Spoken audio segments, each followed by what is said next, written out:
Good morning, ladies and gentlemen. I'm Dave Crouch, and this is Policy Talks the virtual way this morning. We're bringing it to you by way of Zoom, and everyone is in their respective quarters that they are residing in for the time being, and world has changed drastically, and we're going to talk about that in just a moment. I just want to thank our Creed Henderson and his crew over at WCTV for making it happen in a way that we could actually do it from home and from our respective offices. Understand WAKM is on the air this morning, Channel 3 is on the air, and we'll look forward to being with those audiences. Special thanks this morning to Abby Bass and Kel McDowell for coordinating this with the chamber. It's kind of a new format for us, and we are adapting well. I think we had a trial run yesterday, so hopefully we will look very professional for our audience.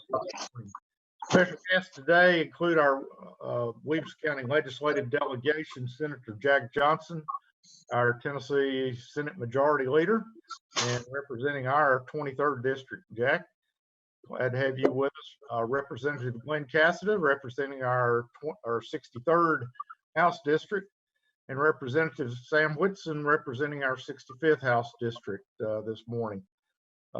Representative Brandon Ogles is not able to be with us, and hopefully will be back with us next month or when we get back to normal. So,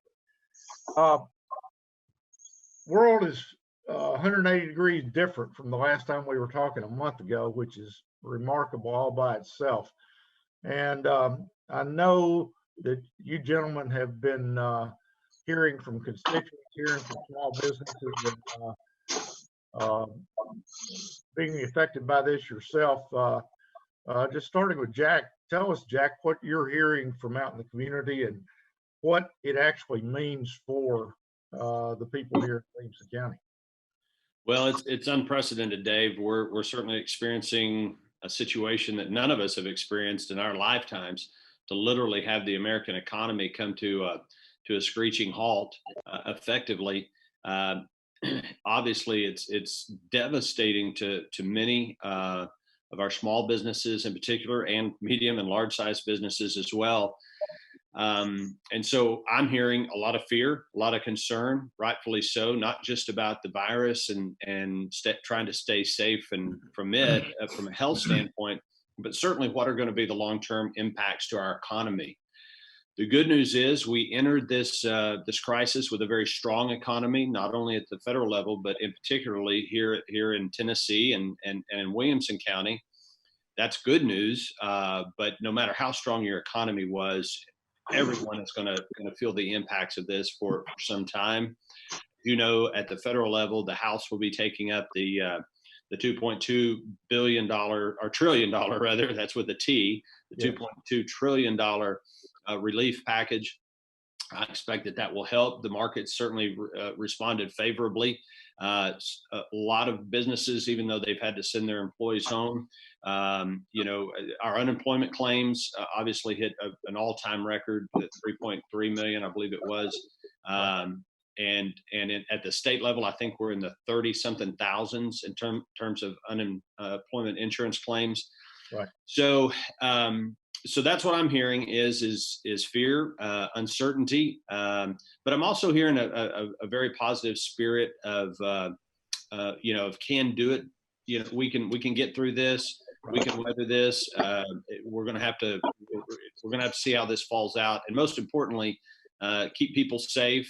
Let's beat the virus, and then once it's beat, let's figure out how to get this economy back on its feet. That's great. Glenn, what are you hearing? You know, it's the gambit, just like Jack articulated so well. A lot of fear, and I get a lot of form letters asking the governor just to shut. They call it the shelter in residence, to shut everything down. But I get an equal pushback that this is a virus that we've been through these similarly before. Matter of fact, 10 years ago, H1N1, killed, infected 61 million people and killed 13,000. So we've been here before. This is not new. And so But I'm impressed with the way the governor has mobilized the state, activated the healthcare industry, activated volunteerism, and Tennessee is responding very well to this scare. Great, good. Sam, what are you hearing? What do you does your military background change your perspective on this any? Well, been asked that before, Dave, and again, echo what Jack and Glenn said. It is a lot of fear out there, but we trained in the Army I did for 26 years to operate in environments of uncertainty. And what I've found that gets you through that is strong leadership and working together as a team. And I think that's what we're seeing across our state right now. Jack and Glenn, said it well about how just the increase in unemployment claims. I just saw last night the state in 1 week had a 1,300% increase in unemployment claims from the previous week. So looking back, I want to commend the House and Senate leadership over the years that built up our rainy day fund. I mean, that is really, this is the situation where we need it. And they did a great job building that up over the years, and they used to be complimented. But I see a spirit in our neighborhood here in our town. Neighbors are working together, helping out our elderly neighbors who cannot get out or should not get out and just run into the store. Pam and I, we have, since we finished up our legislative session last Thursday at 11:30 at night, we have stayed in place. This first time in my life, I think, has been over 2 weeks since I've been to a restaurant. So that changes things, but also that has a direct impact on those workers and the owners. And I'm hearing from them. Yesterday, I got a call. People still want to have at the funeral home. People still want to have visitation. They still want to have services, and that puts that puts people in danger when they do that. And we have such a great staff out there at our local funeral home at Williamson Memorial. They're trying to reach that balance to service to their customers, but also protect their staff and protect the other members, people who attend the funeral. So those are challenges. I mean, it opens up a whole new ball game for so many people how to adapt to this and how to move forward. But I'm positive.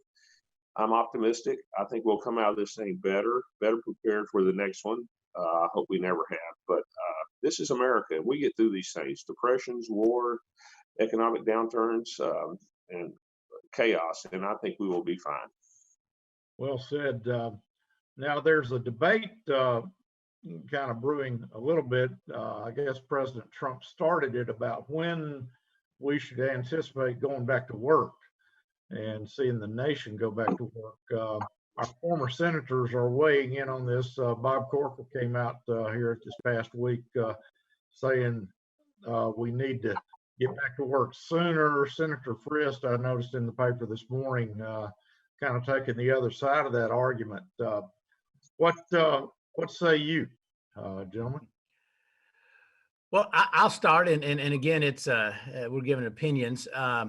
The negative to government is there's a positive. Government has a lot of resources, but the negative is government in general tends to create these cookie cutter solutions. This virus, if you're in good health, if you're under 65, your chances of death are almost zero. And 80% of those that do get it are they're ill, but they're not in the bed ill. Right. And so what I if I was emperor of the world, I would say let's craft this to fit the problem, which is if you're over 65, shelter in residence. And coalesce our resources around protecting those that are vulnerable, not destroying the economy. Right. And let's kind of preface all this with no matter what you say, you're going to get criticized. Yes. One side or the other, yes. Because there are pretty strong opinions on both sides of this. Jack, have you formed an opinion? Well, I think we've been getting a lot of requests about that there should be and you can look at this both at the federal level as well as the state level, but the scenarios are very similar. One of the reasons the president has done what he has done kind of on the federal level is because you have hotspots. You have areas where this is a very, very serious, intensive problem, areas like New York City specifically. Then Washington State, obviously where it originated there, and you've got hot spots where, and it ties very closely to density, where people are more close together. We know that this disease is very contagious, and so where you have high density, you're seeing greater spread, and that's where it's taxing the hospital systems, the healthcare delivery systems more dramatically. And so, and similarly at the state level, I think, I don't want to speak for Governor Lee, but I think if you watch his press conferences that he's doing daily, and I encourage everyone to do so, both the president and the governors, there's tremendous information out there, very, very good information. But if you just look at Tennessee, it's the needs are different. You have Nashville, Davidson County with, I believe they've surpassed 200 cases. Williamson County is somewhat of a hot spot relative to our size. Yesterday, we eclipsed 70 cases. Shelby County, again, more cases, higher density. But then you've got other parts of the state where there might be one case in an entire county. And so you can't have I don't think it's wise to have a cookie cutter approach. We need to recognize that different areas of the country, different areas of the state are probably going to have different needs in terms of how this is treated and how we respond to it. But we have to trust our healthcare officials. Those are the people who have our governor's ear, who have our president's ear, and are making some of these decisions. I'm hearing, and Glenn touched on this, I'm hearing from a lot of folks, this is an overreaction. We're doing more than we should. We're really crippling our economy. And maybe that's so, but let's get through this, and then we'll have plenty of time afterwards to look back on how we responded, maybe what we did. But when you're talking about people's lives, I think it's better to err on the side of caution. I'm looking forward, and when the president talks about trying to get the economy reopened, and we all want that to happen, I think he spoke yesterday in his press conference, and then I saw a later interview where he's looking at areas where there is less density and a smaller concentration of cases, and maybe looking at opening up some of those areas sooner. New York is probably going to be locked down for some time because there's so many cases and there's such high density.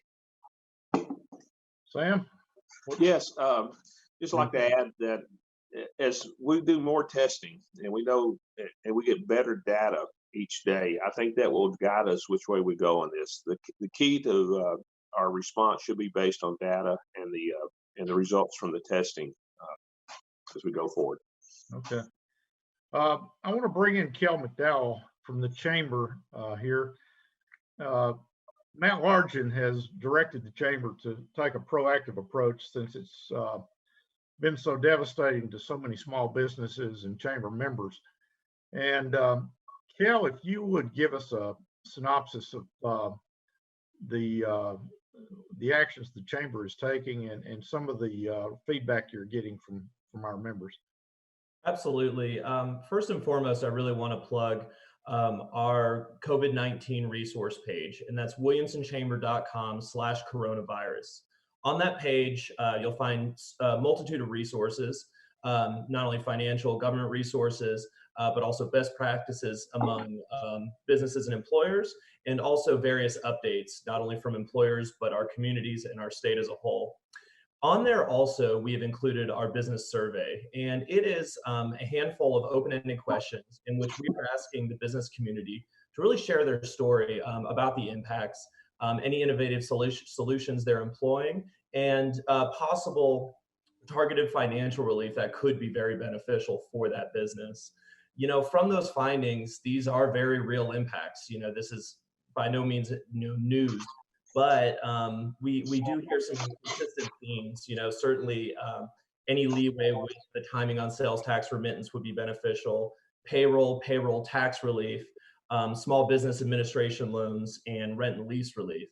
Off of those small business administration disaster loans, it was late last Friday that Tennessee got the green light from the U.S. Small Business Administration for COVID-19 economic disaster declaration. So that application is opened up online. The link to it is on our subpage. And again, that's williamsonchamber.com/coronavirus. And it'll actually be one of the headlining topics for our new series.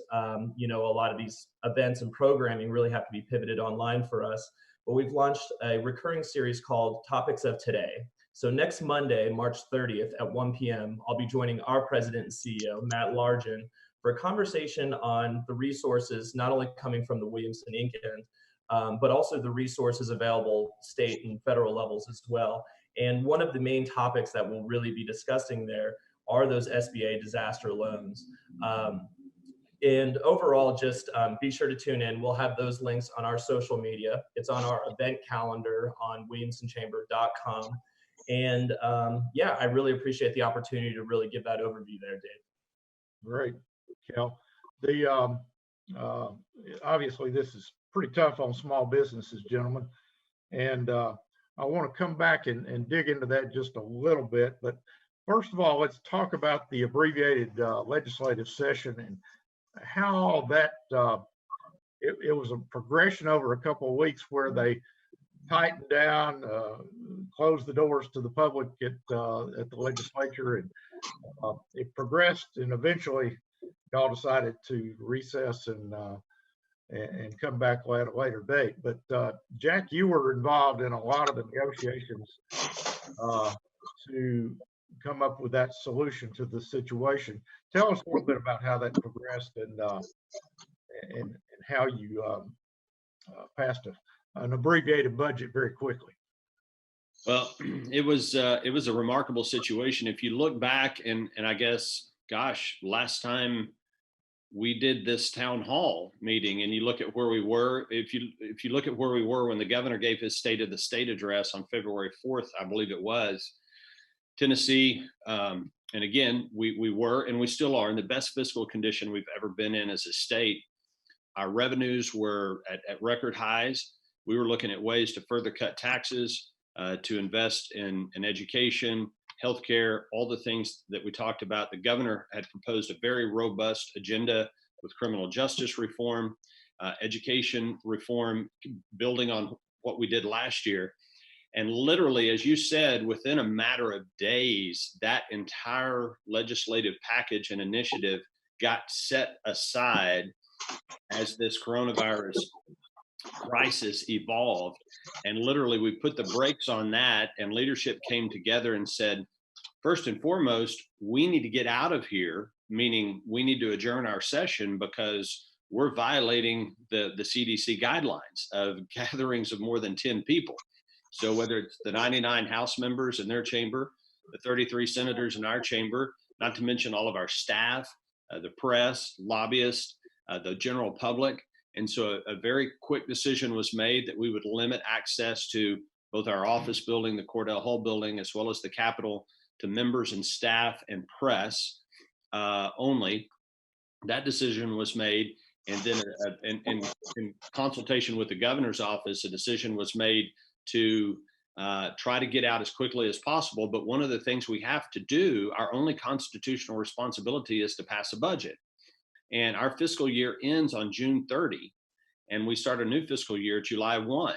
Now, we have recessed our session until June 1, but we all recognize and acknowledge that we may or may not be allowed to come back on June 1. So we literally had to, in a matter of days, focus exclusively on what is critical to the function of government so that our government can continue to function going into the next fiscal year if we're not able to reconvene. And so we addressed the budget, which we can get into the numbers there, but we scrapped everything, all the new proposals, and basically passed a budget that continues spending from where it was in the previous fiscal year with minor modifications. We took all of our excess revenue, put it in the rainy day fund, about $350 million, got it up to $1.145 billion now in our rainy day fund. We appropriated about $150 million to the governor for emergency spending for both COVID-19 relief as well as tornado relief. Because remember, it wasn't just this virus. Oh, we had a horrible tornado that caused significant damage in 3 Tennessee counties. So this all happened in a very, very short period of time. And it's really amazing that we were able to come together as a General Assembly, House, Senate, and Governor's office and get this done. On the Senate side, the budget that we ended up coming up with passed unanimously, bipartisan support. None of us were happy about it because we all had to set aside all of the legislative initiatives that we felt so strongly about, including the governor, in order to get this done. And so we can come back to me, and I've got some numbers and stuff we can go into about the budget, but I'm sure the other guys want to chime in on just how the crazy process we went through. Glenn, what did it look like from your side? Well, and let me brag on Jack and the leadership both in the House and the Senate, because as we go to this landing called putting the budget together, it usually takes 2, if not 3 weeks, Dave, because you have 3 entities, the House, the Senate, and the governor, that have very strong opinions on what the budget should look like. And so I give just kudos to Jack and the leadership and the governor for compromising. They sit down together, and I think in 2, if not 1 evening, they hammered out the differences. Each side, all 3 sides compromised, and we came up with a darn good budget and really prepared Tennessee for the upcoming slowdown that's going to come in the next 12 months. So kudos, guys, Jack and leadership team. Thanks, Glenn. Sam, did you see anything different from your seat? Yes. And again, I just want to compliment the leadership, Jack, and our House leadership and the governor for accelerating this, because one thing they mentioned, we're so dependent on our clerk's office in the House and Senate. If one member of the clerk staff got sick, it would really just shut down our operation. So we were under a timeline that we had to get our work done and get out of there. One thing I'm concerned about is that citizens may think, well, why don't y'all do that in 1 week every year? So, but there was a lot we did not get accomplished. And so we had a lot of bills pending, and just kind of the mechanics of the process, what I found really interesting. And we went into what they called the flow motion, so we could pass bills, critical bills to our state. That's what we focused on, those that were about federal funding and safety, transportation, and health, that we had to get passed before we could present the final budget. And for instance, I'm on 5 committees up there, and if there's a bill that involved transportation, we had to, in one day, we had to hold a committee meeting in transportation full, finance full, and then it had to go to calendar rules, and then that process to get it on the floor. So there was a lot of meetings, but people were practicing, social distance the best they could up there. But the leadership really took this forward, worked closely with our friends in the Democrat Party. And I would like to just point out the final budget passed 89-3 in the House and 29-0 in the Senate. So it showed that we were all focused on getting this budget passed and getting the help to the people of Tennessee that needed it. Absolutely. Come back to you, Jack. Now, I think as the last time we were talking, you all were expecting I believe it was a $350 or $400 million increase in the budget this year, just simply from the growth of the economy. Do we have any tangible numbers yet on how this slowdown is affecting the economy and how it might affect the tax receipts this year? Sure. Well, remember, with our budget, we do everything on a forecast. So we project or we predict what revenues will be into the coming fiscal year. We're very conservative with those projections. We have a funding board. It's made up of the governor, constitutional officers, economists. They look at our economy, look at employment rates, look at a number of different factors, and they come up with a projected growth rate. And to put it into perspective, the growth rate that we had used for the current fiscal year, not the coming, but the current fiscal year, which would be the 1920 fiscal year that will wrap up June 30th. Mm-hmm. Our growth rate was 3.75% is what we had used a year ago for the coming year. And we were going to exceed that. We were going to surpass that 3.75, which was a fairly ambitious growth rate, but given our economy, it was very reasonable. And so we were going to surpass that. We reduced that projection for our current fiscal year by reduced it to 2.5% from 3.75%. That means that we're cutting our budget for the current fiscal year because this thing hits in March. So we've got March, April, May, and June. We've got 4 months left to go in this fiscal year, and we know it's hitting us right now. So we're hopeful that by making that reduction for the current fiscal year, we'll be able to close the books and be balanced, as we say, for this current fiscal year. And if not, we'll have to make adjustments. Looking ahead to the next fiscal year, we had settled on a growth rate projection of 3.1% for the coming fiscal year. We cut that to 0. So we cut it from an anticipated projected growth rate of 3.1% to 0. So we're planning on that in the next fiscal year, our revenue collections will be the same as we were this year. So we contemplate no new growth. What that ended up meaning was a reduction of about $900 million in one budget from what we thought we were going to have to what we're actually going to plan to spend coming into the next fiscal year. But even doing that, Dave, we were able to fund the critical functions of government. What I mentioned earlier, we're fully funding the BEP formula. We're put $350 million, that's one-time non-recurring money, into the rainy day fund. So we'll have that if we're able to move forward. We fully funded our pension plan. We fully funded OPEB liabilities. We were able to, again, using one-time money. We had talked about last time how we were going to give back to cities and counties $100 million. We doubled that to $200 million because they're suffering as well. Hopefully that will help ease that pain on our local governments a little bit, and a number of other things. So, but it's drastic. It's remarkable. We went from a very ambitious budget projection for the coming fiscal year and basically took it to 0. Unprecedented for sure. And before we get too deep into the numbers, the legislation there in last week was affecting a lot of education issues that all of our parents are interested in finding out about what this means for our schools.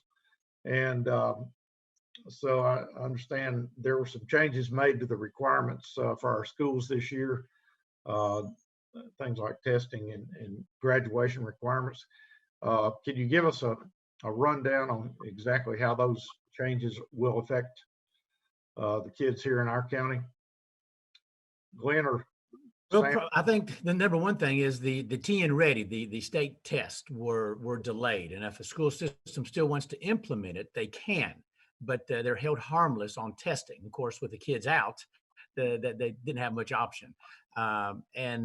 So that's the primary thing that comes to my mind is delaying of the standardized tests, which were mandatory up until the governor gave this order. And so our local governments can now meet just as we are here right now through video conferencing and still conduct the business of the city and the county. So the state lightened up on a lot of regulations when it regards to local governments and local school systems and letting local decision being made.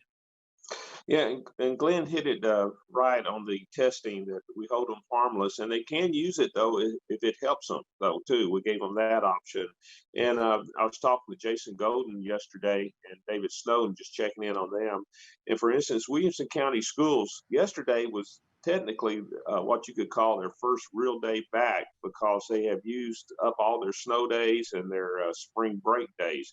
And they're in the process now of connecting with the students. I understand they're issuing Chromebooks to those students who do not have the automation at home, start with the high school and they go to the middle school and to the elementary schools on that. And so I think that will help. And you'll see the teachers reaching out to their students to get them engaged, get them back in their classroom mode. But I'm hearing also parents have stepped up and doing a lot of things at home to make sure the kids stay up to speed. But it's going to be a challenge for the school. Also, I'd like to point out the Franklin Special School District, they fed over 800 kids yesterday. So they're continuing to take care of their students, their community, and I think you see a real team effort out of folks that lead our school system. That's interesting. Now, as a parent of a high school senior, my wife and I are really concerned about what does this mean for graduation? What does do we go ahead and make college plans, or do we have to go back, send you back to high school again next year? What's the outcome there? Yeah, let me chime in on that, Dave, and add to what Glenn and Sam said, because they're exactly right. And I sponsored legislation. It was an administration bill, so as majority leader, I sponsored it right there. This was one of the critical bills that we had to get passed, because it's quite apparent that it's very unlikely any of our kids are going to meet their requirement to be in classroom instruction for 180 days. I hope that our kids are able to go back to school, but we certainly have to be prepared for the fact that they may not go back. So in addition to waiving the testing requirements, the mandatory classroom time requirement has been waived. All kids will advance. If they were on track to advance from 5th grade to 6th grade, they will advance. Those who are set to graduate will graduate. No one's going to be penalized because of this. And this is very important. You got to look at it at the student level, at the teacher level, and then also at the school and school district level. And basically what we did is we wiped the slate clean on all of that. So teachers, in terms of their evaluations, they're not going to be penalized. As Sam said and Glenn said, the TN Ready testing, if they're able to go back, if some schools are able to go back, the districts may permissively administer the standardized assessments, but they can only use those assessments if they benefit the student or the teacher or the district. If they're not able to take those, no student, teacher, nor school district is going to be penalized. And every kid will advance if they were on track to advance otherwise. So it's very important. It's a great question, and probably one of the most important things we did because of the disruption to our school system. So our districts right here are doing a great job. I've got 2 kids in Williams County High School, and we're getting daily emails and trying to keep them engaged and still trying to keep them learning a little bit. None of us thought we were going to become homeschoolers, a month ago, but we all are now. If you've got kids at home, you're doing some form of homeschooling. But very important for anyone watching to know, no one's going to be hurt by this in terms of their academic accountability.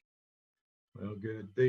I know that at least one of our clients, who's a teacher in a local high school, doesn't have very good internet access at his home, so he's concerned about being able to actually help out the kids without being able to come into the school. So there are a lot of logistical challenges to it, and I know everybody's working very hard to try to meet those challenges.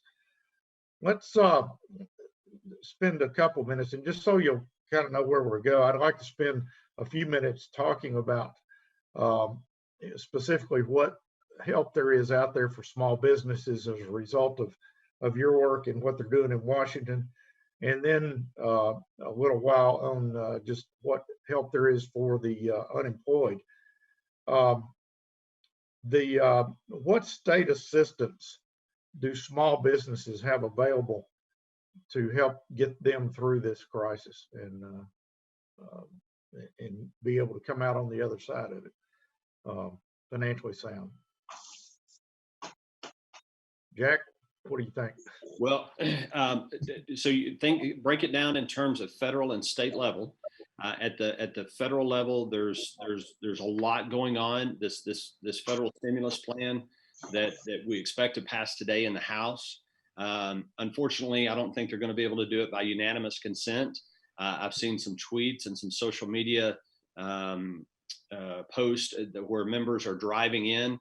I saw, I believe, 2 of our congressmen, John Rose and Tim Burchett, they drove throughout the night because they got word yesterday that they would be voting on this and either couldn't fly or didn't want to fly. And so they're literally driving up to Washington so they can be there and probably do it on a voice vote, not to get into the weeds, but at the federal level in the House, you can do things by unanimous consent as long as there's no objection, and you don't even have to be present. They can just, basically the speaker can ask for unanimous consent. But if one member objects, and I don't know who the one member was, but apparently someone did object, and then they can do it by voice vote, or they can do it by roll call vote. And I think they expect to do it by voice vote. The important thing is, however, it will pass.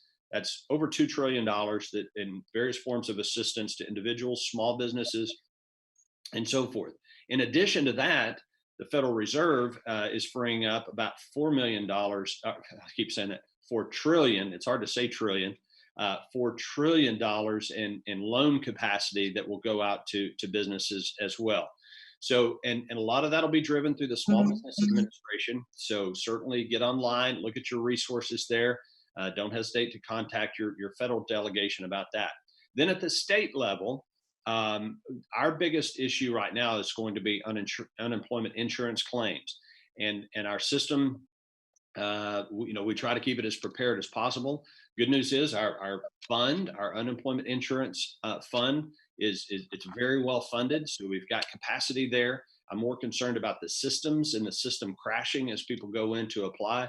I know the governor and the commissioner of labor and workforce development is trying to make sure that they have all hands on deck to be able to handle these claims. Keep in mind that a lot of these state employees who handle these requests are not at work either, so they're working from home, working remotely. So I ask folks to be patient, but certainly take advantage of these various benefits. What's available through the Small Business Administration. Kel, and I know our chamber and Matt, Kel gave out some great resources there earlier. Make sure you're staying on top of that with any questions that you have. So make sure you pursue, whether you're a small business owner or a medium-sized business or large business, but probably your smaller business are going to be the ones that are more susceptible to the impact of this and less able to sustain themselves for a prolonged period of time. But make sure you're pursuing all resources available at both the state and the federal level. Yeah, I'd like to add what Jack said, that this is a good time to be a member of the chamber. And also I talked to Jim Brown at NFIB, National Federation of Independent Businessmen.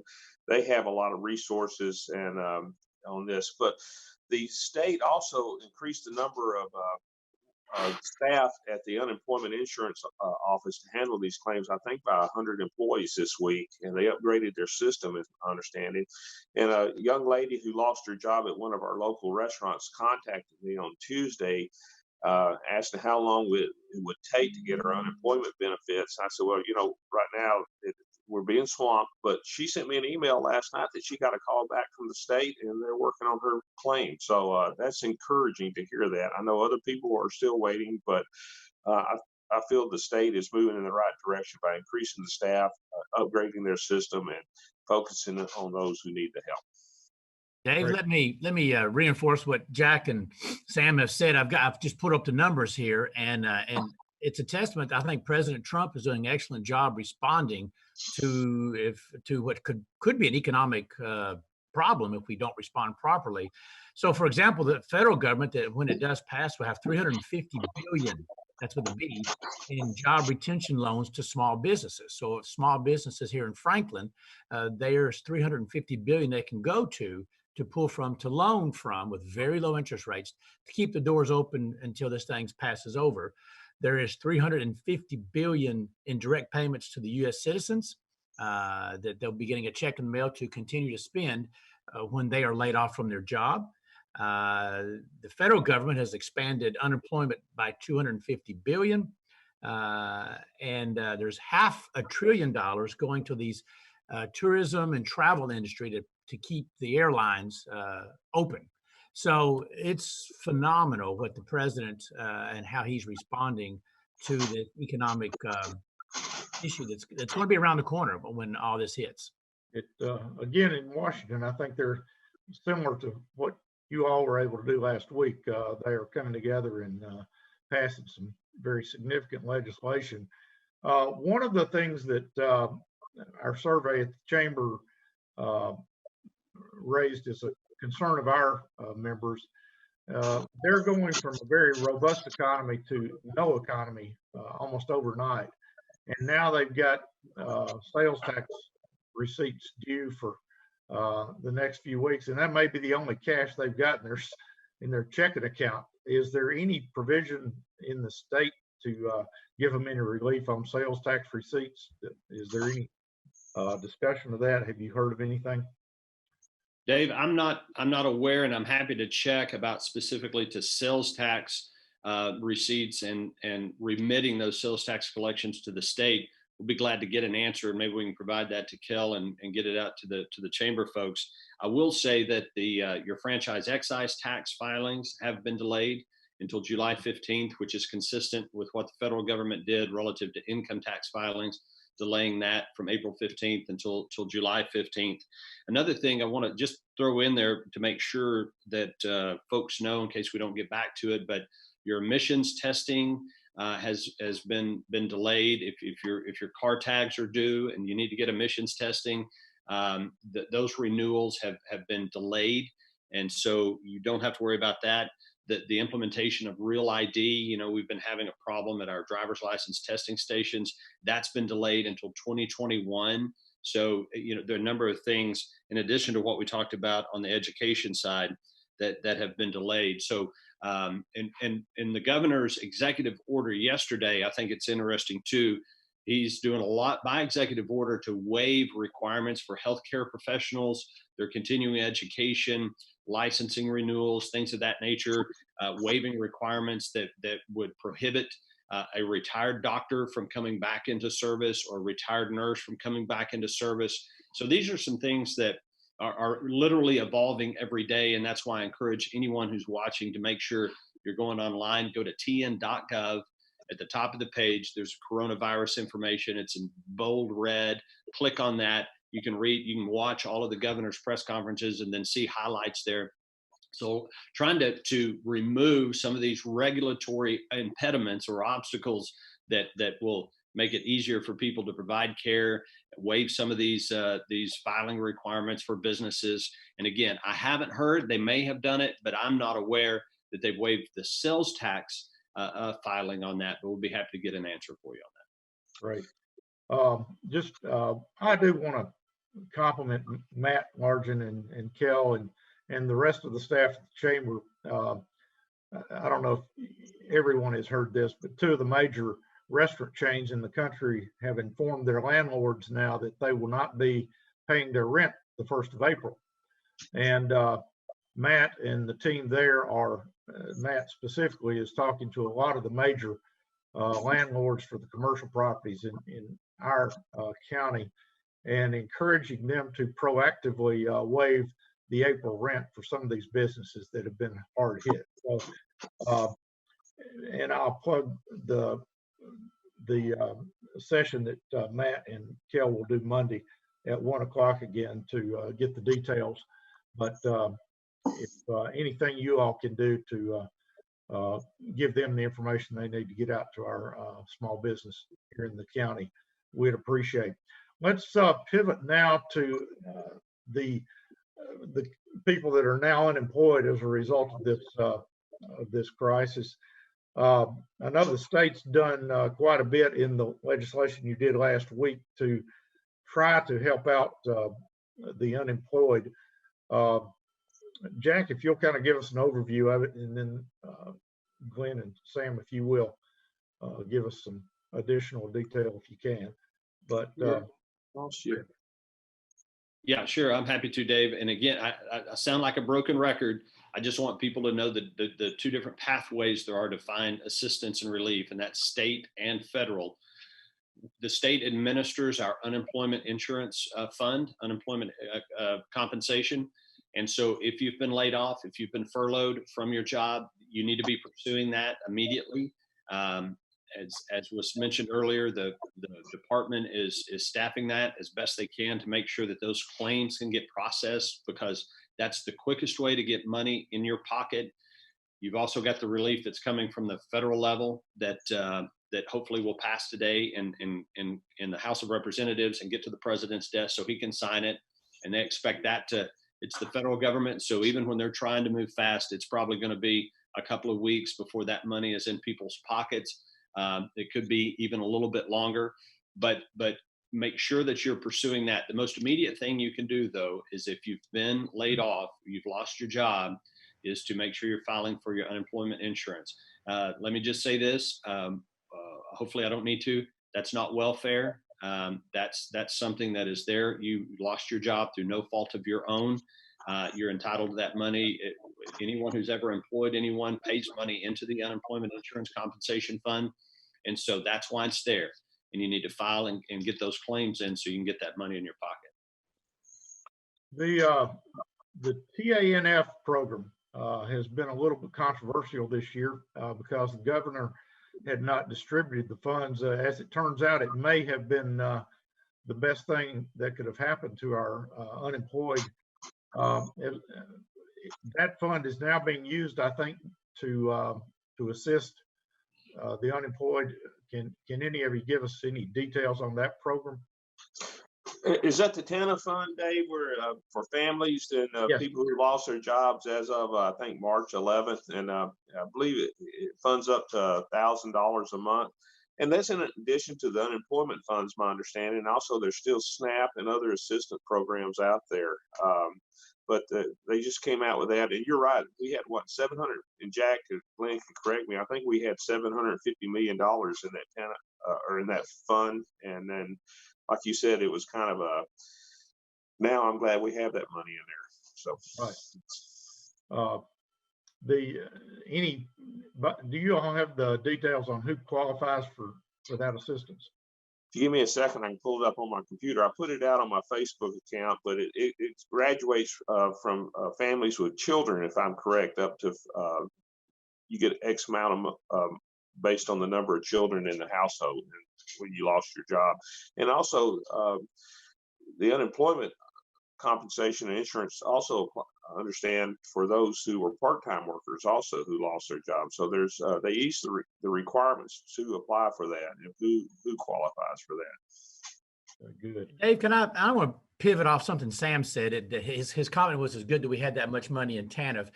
For some reason, some in the media like to criticize the legislature for being so cautious, for having so much money in savings, for having so much money held back. But this is why, because things happen, and now we're prepared, and most states are not. And so I want to, again, kudos to General Assembly and the governor on being cautious and conservative with your money, because now we can help you when that time, when it does rain. Right.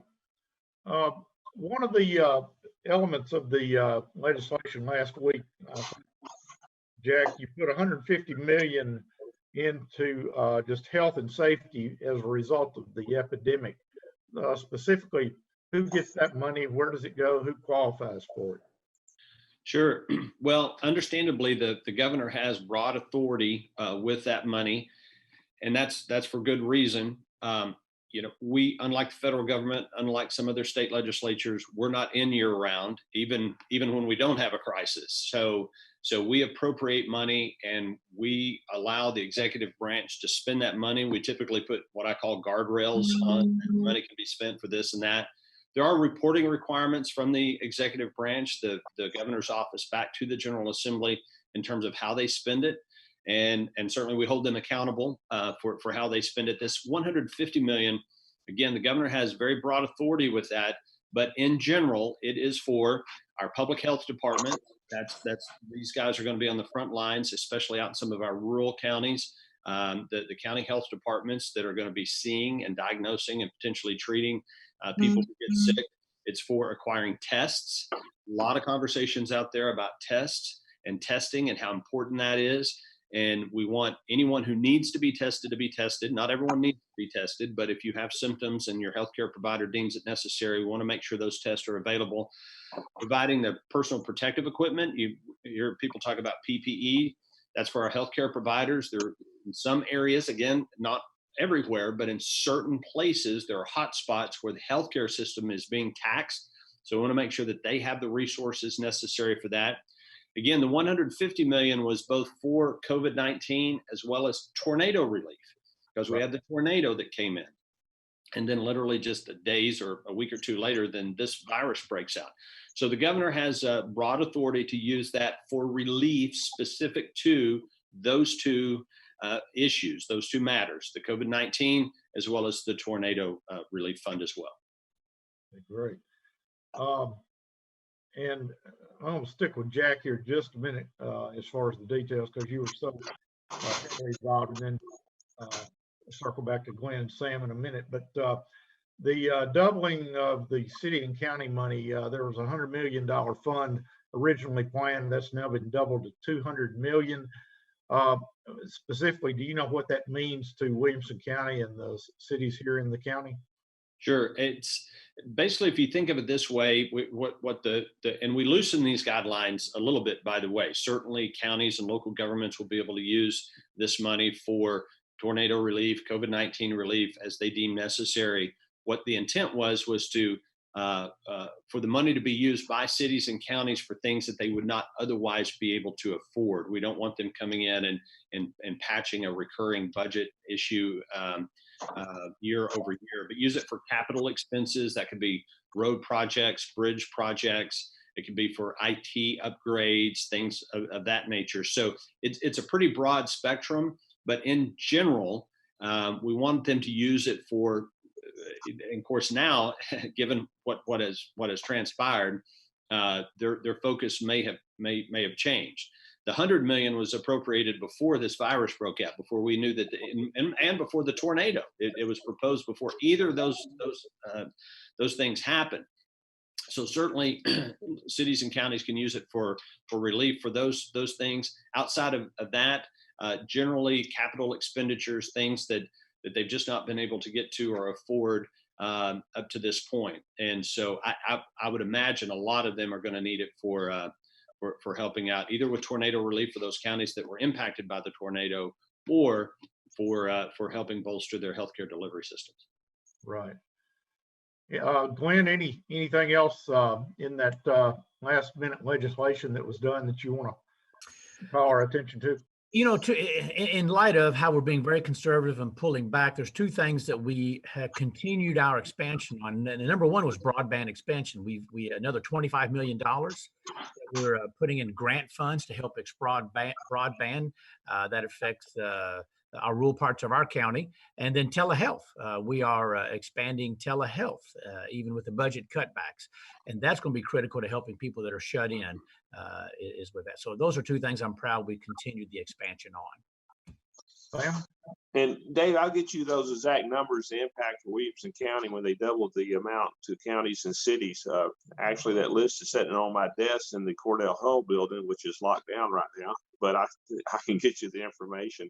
Also, I just want to add, we talked about it earlier, relaxing the regulations and the requirements. Was on a conference call with the Department of Safety earlier this week, our good friend Jeff Long and his team. And they are working very close with the trucking industry to make sure that the vital supplies and food distribution is handled efficiently and on time and on target, as we say. And I'm really just proud of our state agencies who are stepping up and working with our industry to make sure that we receive the things that we need in our local communities. But I'll dig those numbers up for you, and we'll get that posted, Dave. Just getting text from Rogers Anderson, our county mayor, to let us know, let people know that renewal stickers on your license plates can be mailed from the clerk's office. They're not going to be charging for that service as they normally do for the time being. And Rogers just says, call the clerk's office. That is 615-790-5712. And that will avoid anybody actually having to go to the county clerk's office to get their license tags renewed. Honestly, that's pretty much hits all the bullet points that I had. This is probably the hardest agenda I've ever had to prepare, because there were so many unusual things going on that it was just hard to kind of capture it and organize it into a conversation here. But Jack, is there anything else that we need to be talking about? Well, again, I sound like a broken record. Things are fluid and things are changing. Make sure you're staying on top of the website, tn.gov. And there's all kinds of coronavirus information on there. Either watch live, or they can be found on YouTube or on the state website, links to the governor's press conferences, because things are changing daily, and that's at the state and the federal level as well. So stay plugged in. You can contact our offices. You should know that our staff are working from home, but we are trying to keep an eye on emails, phone calls. If you leave a message, our staff members are calling in and retrieving those voicemails. We'll get back to you as quickly as we can. Be patient with us, because it's a strange time right now. But again, I'm optimistic. We will get through this as Tennesseans and as Americans. We'll be better on the other side. It's not going to be easy, but we'll come together and we'll get through this, and we'll hopefully get this economy back on its feet. Williamson County is and will continue to be an economic engine of the state, and we can be proud of that. And we just got to get it back going whenever we can do so safely. And we'll rely on our healthcare professionals as to when that is. Hopefully, it's sooner rather than later. Great. Gil McDowell, be prepared. I'm going to bring you back to remind us about the chamber resources. Glenn, any kind of closing remarks you might have? Don't be afraid. This country has gone through, in the last 100 years, several viral attacks, viruses that attack our country that are deadly, and we've survived. And so continue on with life as best you can. Don't be afraid, and help your neighbor whenever you can. Good advice. Sam? One positive thing I heard talking to Ellie Chin earlier this week is that the hospitality industry is normally the first and the one industry that returns back to normal quicker than most other industries. People want to get back out. People want to get, when this is over and safe to do so. Our restaurants and hotels and travel industry will pick up quickly after this is over with. But like Jack and Glenn said, help your neighbor, stay safe. We will get through this. We will be a better country after this has passed, and it will pass. And we just need to be patient and work together as a team, and we'll be successful in beating this virus. That's great. Kel, remind us again all the where to find the resources at the chamber, if you will. Absolutely, and thank you, Dave. So williamsonchamber.com/coronavirus. You'll also find it if you go to williamsonchamber.com. It's that banner right there, and it'll direct you immediately to that page. Again, it has various resources for our local business employers. There'll be various news updates posts between our employers and our community. And there is that survey as well. Please, please, please share your story. It's incredibly insightful to really hear from these businesses, knowing what the landscape really looks like at this moment and being able to really act upon that, because this changes so much every day.